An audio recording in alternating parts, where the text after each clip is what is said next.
Carb धात्विक यौगिक भाग 9 ऑर्गेनोमेटेलिक कंपाउंड सीरीज का यह हमारा 9वां और अंतिम वीडियो है। पहले के कुछ वीडियोस में हमने कार्ब धात्विक यौगिकों के इतिहास, उनकी सामान्य संरचना, उनके बनाने की विधियां और उनके भौतिक और रासायनिक गुणधर्मों पर चर्चा की थी। उसके अतिरिक्त हमने कुछ इंडिविजुअल मेंबर्स जैसे लिथियम के कार्ब धात्विक यौगिक, एल्यूमिनियम के, मरकरी के, टाइटेनियम के इन कार्ब धात्विक यौगिकों पर चर्चा की थी। इस भाग में हम बात करेंगे कार्बोनिल यौगिकों के बारे में। Carbonyl compounds. कार्बन मोनोऑक्साइड एक बहुत ही महत्वपूर्ण लिगेंड है जो कई संक्रमण तत्वों के साथ उपसहसंयोजक बंध बना सकता है। संक्रमण धातु और कार्बन मोनोऑक्साइड से बने यौगिक कार्बोनिल यौगिक कहलाते हैं।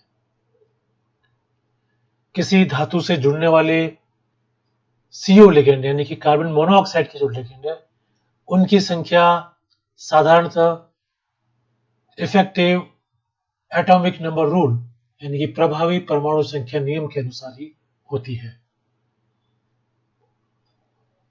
सन 1890 में मान नामक वैज्ञानिक द्वारा सबसे पहले निकल टेट्राकार्बोनिल बनाया गया था और निकल टेट्राकार्बोनिल के सिंथेसिस से फिर निकल का सेपरेशन काफी आसान हो गया था। अब चर्चा करते हैं मेटल कार्बोनिल्स बनाने की विधियों के बारे में।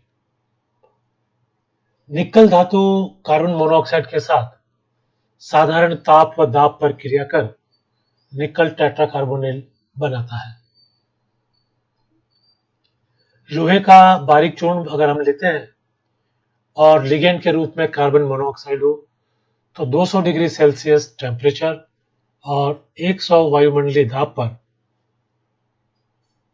आयरन का पेंटाकार्बोनिल बनता है जिसकी अभिक्रिया स्क्रीन पर प्रदर्शित की गई है।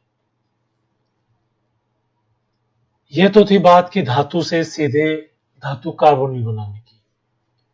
इसके अतिरिक्त धातुओं के जो यौगिक हैं उनके अगर विलयन में कार्बन मोनोऑक्साइड प्रोवाइड की जाए तब भी धातु कार्बोनिल बनाए जा सकते हैं। निकल का जो टेट्रासाइनाइड सॉल्ट है उसके विलयन में अगर कार्बन मोनोऑक्साइड प्रोवाइड की जाती है तो निकल टेट्राकार्बोनिल प्राप्त होता है। इसी तरह से निकल सल्फाइड के विलयन में भी कार्बन मोनोऑक्साइड प्रोवाइड की जाए तो निकल टेट्राकार्बोनिल प्राप्त होता है।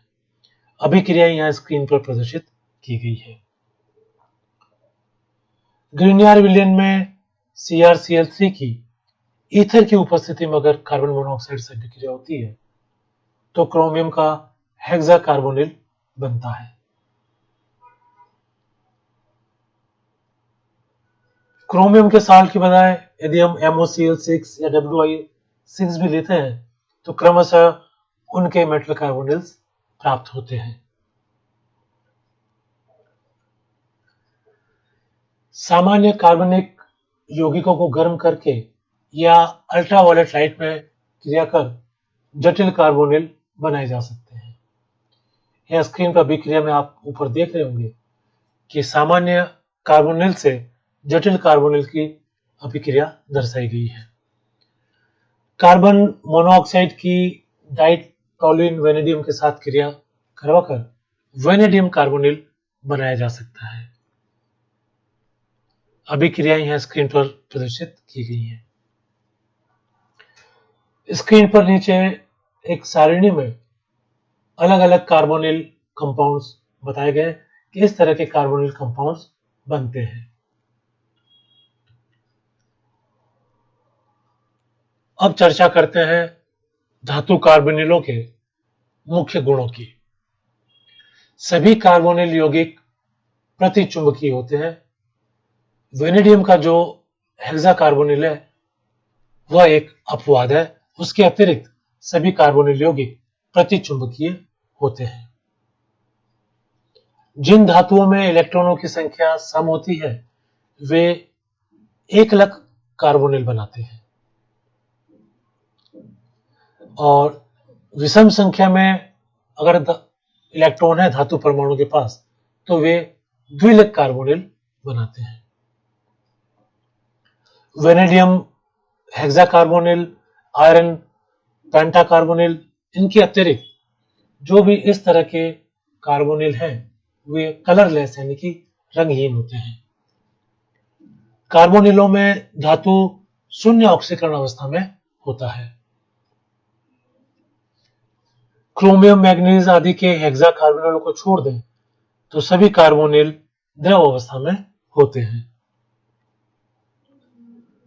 अब चर्चा करते हैं कि धातु कार्बोनिलों में बंध किस तरह से बनते हैं और उनकी संरचना किस तरह से होती है। पहले हम चर्चा करें कि कार्बन मोनोऑक्साइड की इलेक्ट्रॉनिक संरचना कैसी होती है। कार्बन मोनोऑक्साइड की इलेक्ट्रॉनिक संरचना यह स्क्रीन पर प्रदर्शित की गई है। कार्बन मोनोऑक्साइड में कार्बन पर सिग्मा बंध बनाने के लिए पूर्ण रूप से भरा हुआ एक कक्षक तथा पाई बंध बनाने के लिए दो विपरीत बंधी खाली कक्षक स्थित होते हैं। तो दो तो एंटी बॉन्डिंग जो कि बिल्कुल रिक्त है और एक पूर्ण रूप से भरा हुआ कक्षक जो कि सिग्मा बंध बना सकता है। ये कार्बन एटम पर होते हैं। बंधन में इलेक्ट्रॉन कार्बन से धातु की ओर तथा धातु से कार्बन की ओर जाते हैं।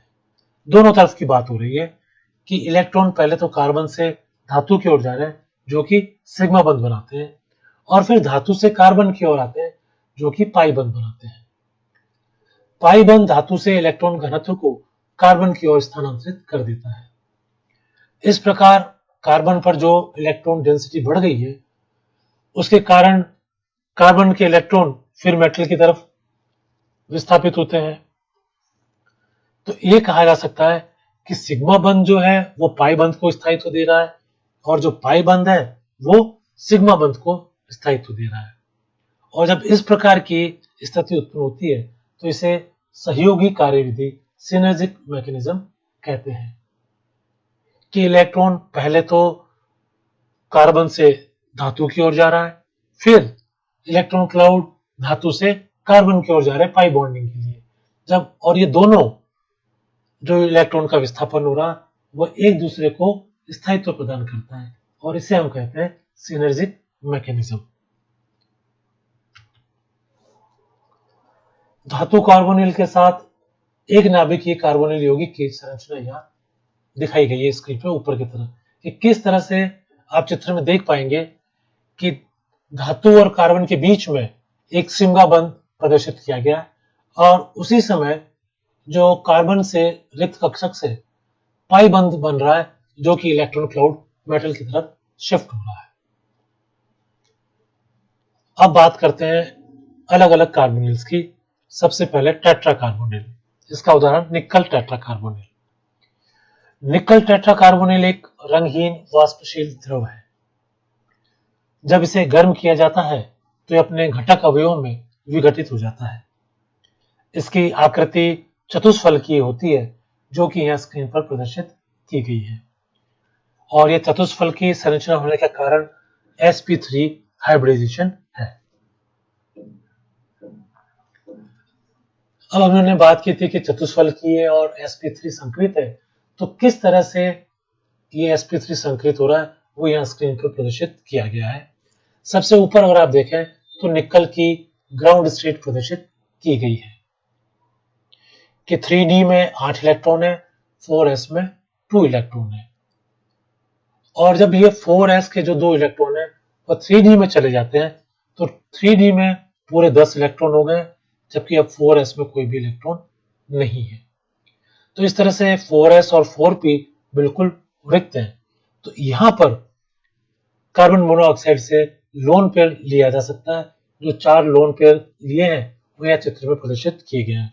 तो इस तरह से ये sp3 संकरण के बाद में कार्बन मोनोऑक्साइड से 4 लोन पेयर लिए गए।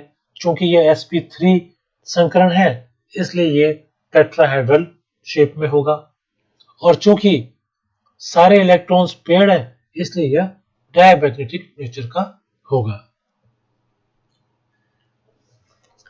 अब बात करते हैं पेंटाकार्बोनिल की, जिसका प्रमुख उदाहरण है आयरन का पेंटाकार्बोनिल।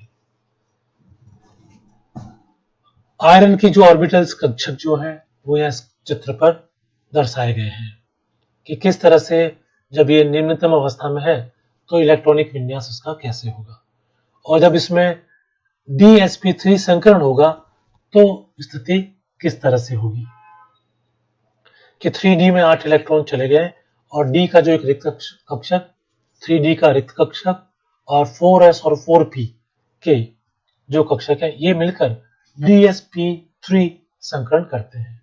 और चूंकि अब 5 संकृत कक्षक उपलब्ध हैं तो ये 5 कार्बन मोनोऑक्साइड के अणुओं से लोन पेयर ले सकता है, और चूंकि संकरण DsP3 हो रहा है तो इसकी जो होगी शेप जो होगी वो त्रिभुजी द्विपिरामिडी होगी, जो भी यहाँ चित्र में प्रदर्शित की गई है। जब Fe की उत्तेजित अवस्था होती है तो 4s के जो इलेक्ट्रॉन है वो रीअरेंज होकर 3D कक्षक में चले जाते हैं, जैसा कि ऊपर चित्र में दर्शा रखा है। और अब जो खाली कक्षक बचे तो 4s का एक खाली है हमारे पास, 4p के 3 खाली है और एक 3D का भी कक्षक रिक्त हो गया है।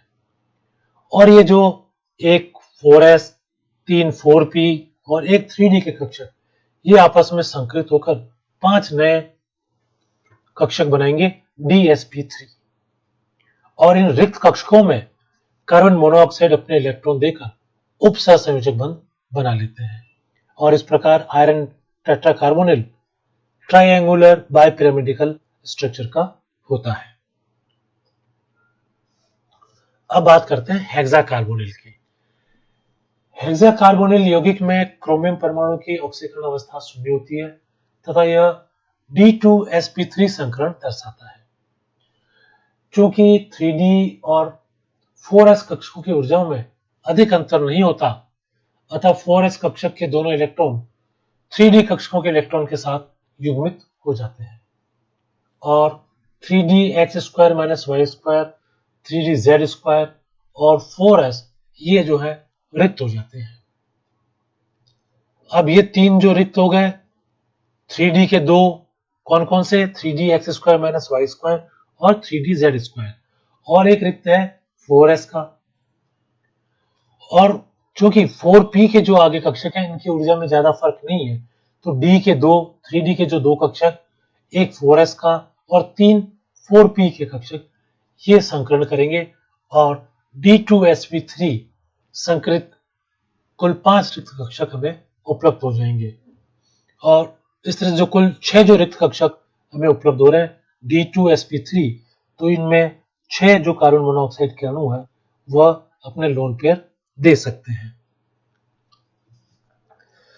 तो जो संकरित 6 रिक्त कक्षक थे उनमें कार्बोनिल लिगेंड अपने इलेक्ट्रॉन युग्म देता है और 6 उपसहसंयोजक सिग्मा बंध बनाता है, और इसकी आकृति अष्टफलकीय होती है और बॉन्ड एंगल 90 डिग्री का होता है।